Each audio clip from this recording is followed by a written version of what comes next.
I always use rubber to slip in quickly.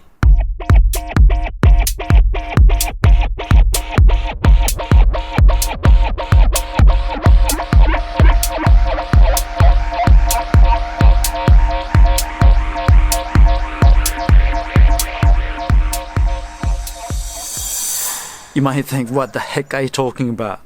I'm talking about triathlon, in particular in transition. It's the beginning of the season and many of you have trained till now quite well, I think. And you must be looking forward to see the results from the training. But the problem is many of you are losing so much time in transition. And if you lose a few seconds at the beginning of the bike, you're going to lose minutes later. The reason is when we are riding a bike, we move fast. So even a few seconds can make 10 meters or even 100 meters of difference later on. If you catch a nice grip, then you can stay with them. Some of you might say, oh, it doesn't really matter for long distance.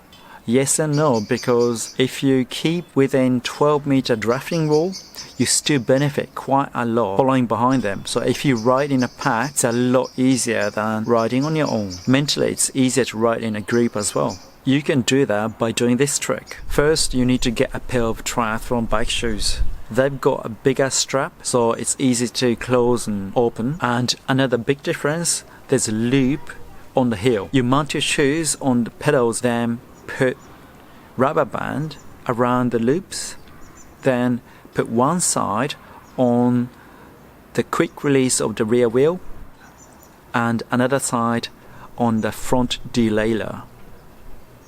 First example is for long distance triathlon. For long distance triathlon, we tend to bring a bottle of water or energy drink at the back of the saddle. So just jumping on the saddle may not be the best idea. What you do after you go through the mounting line, you put one foot on a pedal, then once your body is high enough, you put another side to the other side, then start pedaling. The next one is what you see how elite short distance triathletes do. After going through the mounting line, you put both hands on the handlebars, then you slide your body kind of lowish from behind the saddle.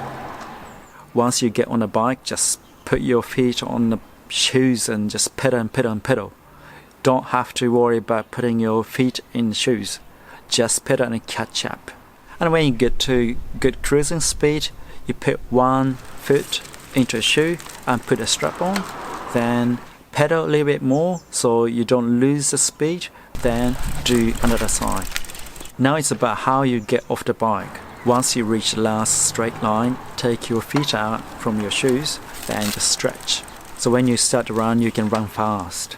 And when you get close to the dismount line, you put both legs on one side and jump off.